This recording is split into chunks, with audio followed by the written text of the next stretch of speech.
1051. It's Power 1051. It's the Breakfast Club. We got a special guest in the building this morning, Chris Brown. The bad boy of R&B. I call him Bobby Beige. Bobby Beige. That's right. Bobby Brown. Chris, let's New start Bobby off. Brown. You don't like light-skinned dudes. I'm going to tell you this right It's now. all good. It's 2-1 today. He calls us waffle-colored Negroes. That's what he calls us. But he said you have dark-skin tendencies. It's like Chris Brown got dark-skin tendencies. Yeah, this guy over here is full-fledged light-skin. This is the Drake over here. You and him aren't going to see eye to eye, Chris.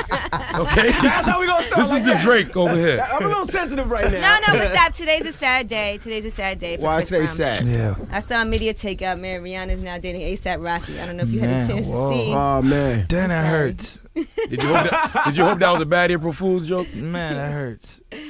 It sucks that you have to find out that way on media takeout. I know, man. They got all the juice. They got the little chopsticks and all that with the box. Do you think about stuff like that when your old lady's out on tour? She's like, she is out on tour with the Hey, dude. honestly, I do. I ain't even go front. I'm just a regular guy, so I'd be like, man, I hope ain't nobody hitting that. I hope ain't nobody getting that right now. So how do you check though when you do You get gotta with her? How do Skype. you know if He somebody called been in her, there? but you can't be you can't be the boyfriend that's like, yo, what you doing? Where you at? All right, cool. Call me when you get to the room. No. I can't be like that. Yeah, so, yeah. You kind of got to put that trust out there and hope nothing happens. Do you guys Skype a lot? Yeah, on the iPhone most of the time though. It ain't like it's not like the computer Skype. I be thinking it's gonna get hacked. The And iPhone I'm could really get gonna hacked have too. some problems. She ever make you scan the room? Oh no.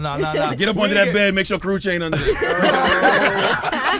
We ain't did that yet, so I was like, nah. Hopefully she don't be like, yeah, show me the room. Nah. Now, thank you for the song "Fine China" that you put Oh, out. thank you. Tough I tune. appreciate Very She's fresh. Asian. That's why she likes it so much. She's Yeah. Asian. She was like, that song's about me. No, it wasn't. That could have caused some controversy, though. Oh yeah, definitely. But it was fun.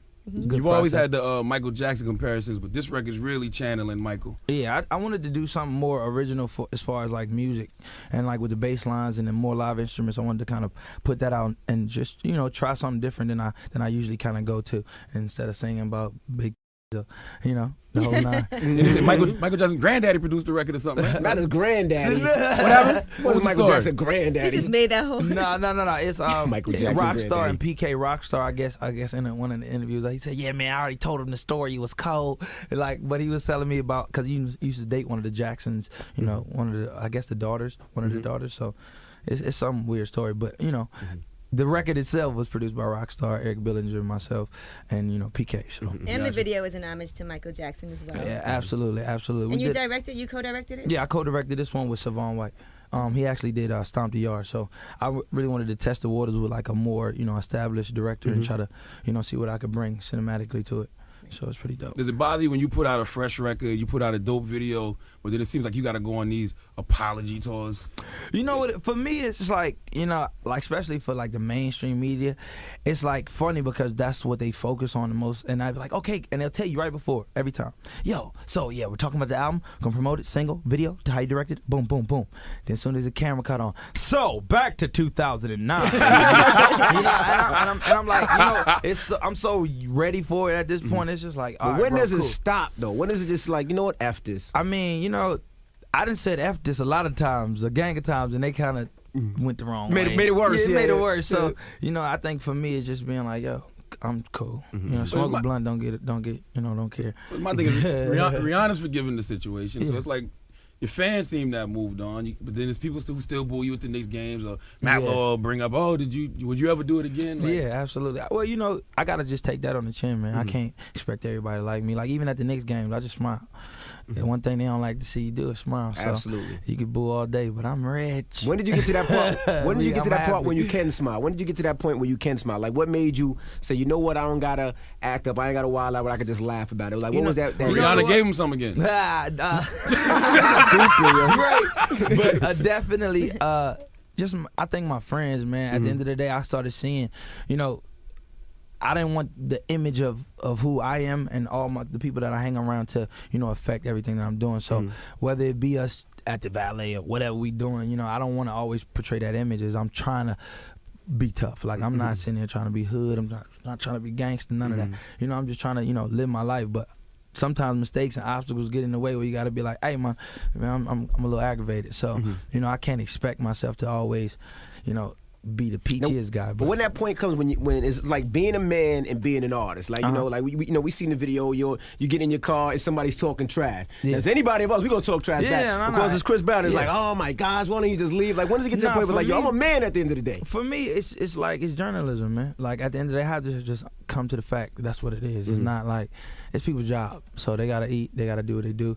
9 times out of 10, them saying Chris Brown painted a mural for charity ain't gonna get him as much as, hey yo, Chris Brown just went down the street and cussed out everybody. You know, it's not as exciting. So unfortunately, negativity prevails most of the time. So, you know, I'm just trying more so to be more positive and show the good side. But you can't make their job easy though. You know what I'm saying? The media will use you as a punching bag. As long I as did you it for a while. to. I made it. You made it easy. Yeah, you made it easy. I was just like you know, and it's sort of like what Justin Bieber's going through right now. That's a good question. I'm glad you brought that up. Because you were gonna bring that up. Yeah, because he's acting like a little Chris Brown a little bit. You know what it is? I think with him, it's just, you know, it's a case of how I feel. You know, it's being young, having limitless amount of, you know, income to whatever you want to do as a young guy, and then all at the same time, you know, you don't have nobody that's gonna say, hey, bro, you look whack right now, or you doing this, or you doing that.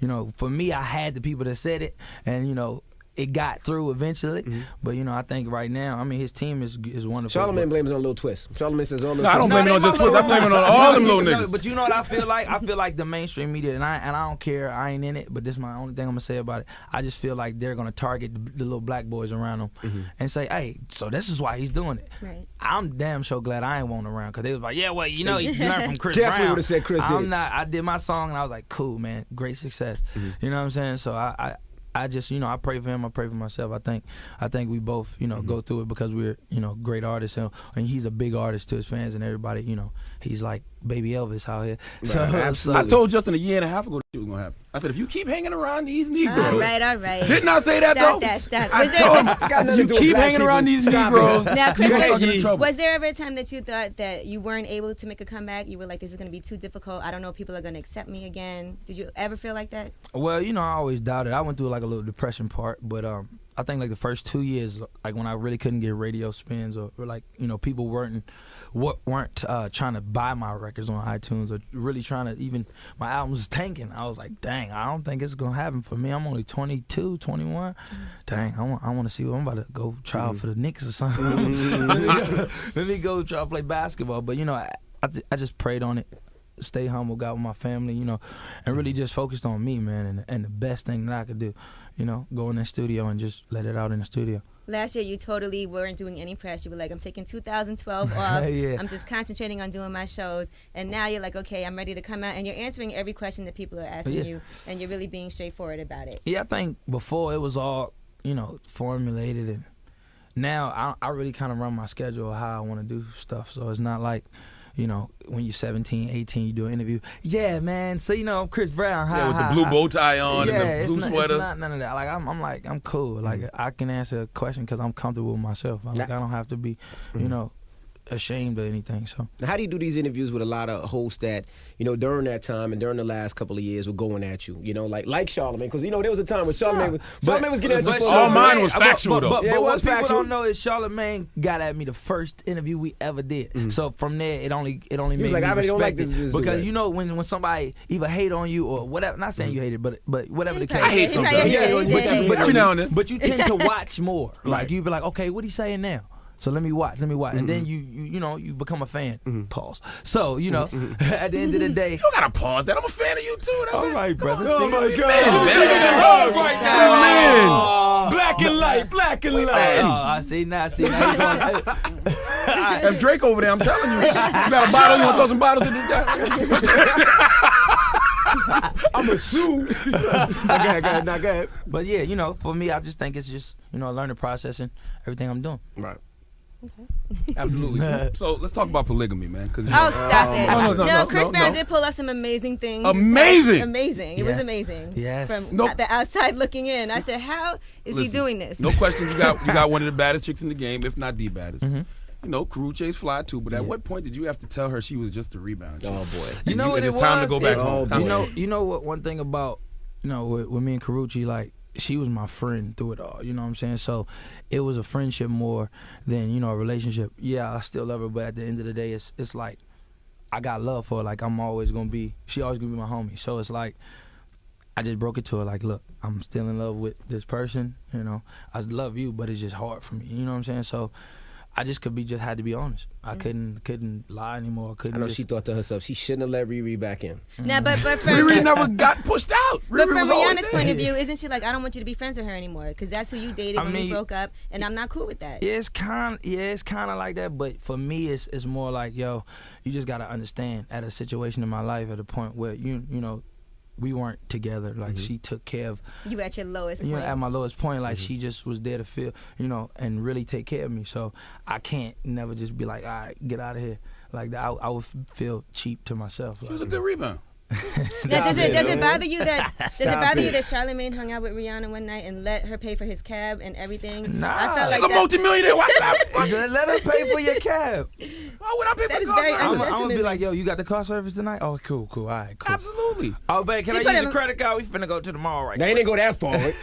She put his ass in the cab and said, go back home. I wasn't go that far. I'm going to see Chris. A whole bunch of them were at the club, and Charlamagne was ready to go, and she said, you need cab money? He actually took cab money. That's how you have to. I didn't ask for cab money. She gave me cab money. Exactly. She offered it. Exactly. Offered. Do your thing. I'm gonna tell you when I got a newfound respect for Chris when it was Christmas. He was sitting courtside with Rihanna. I said, that's what he's supposed to do. Be with your main chick on the holiday. Meanwhile, the side chick is tweeting, one day you're going to get yours, or Palmer's going to come back to get you. Oh, man. I said, Chris is doing the right thing out here, man. I'm trying, man. Now, there was an incident, I guess TMZ reported that I think you were coming back from Bermuda. Yeah. And your security got off, and they said that you guys jumped your security. Nah, that didn't happen. Is there one of them big guys out there now? Nah, Pat with us, he with us. So everybody think I fired my security. That's not the case. You know what I'm saying?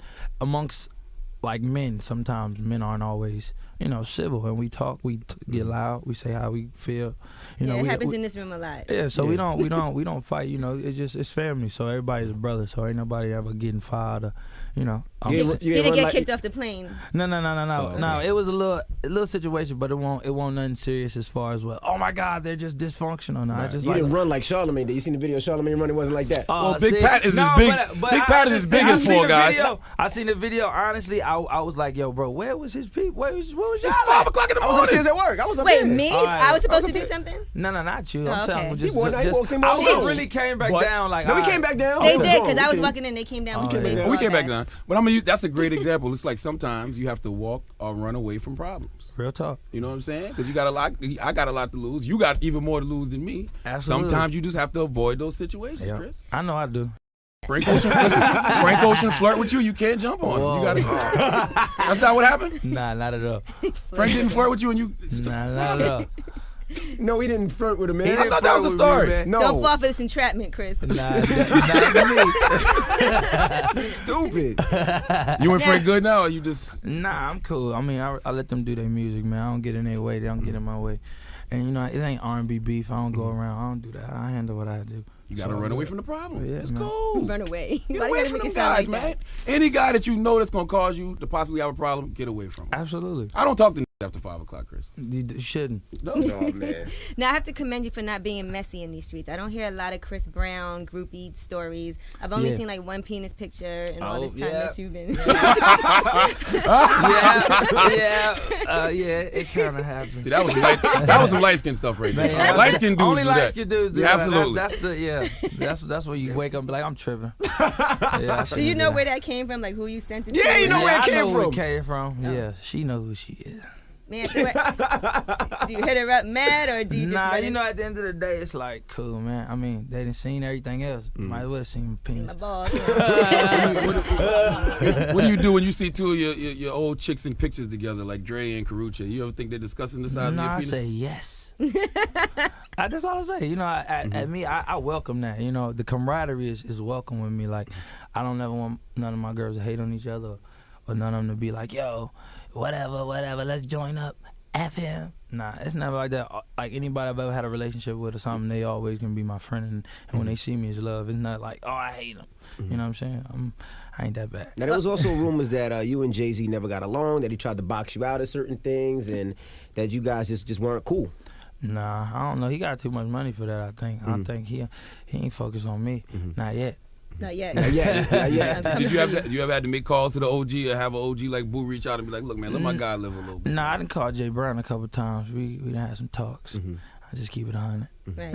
I mean, but I'm sure to you it's understandable. He's concerned about his artist who he also signed at a very young age. So absolutely. I think anybody around her probably was Nah, concerned. I get it. But, you know, a man got to show his chest sometimes and say, all right, cool, I get you, but I'm still a man. Now, the Law and Order episode that came out, did you see that? I didn't even watch it, honestly, because I said, should I watch it? Nah, I ain't gonna, because I know my ass. I get right on Twitter and, you mother, yeah,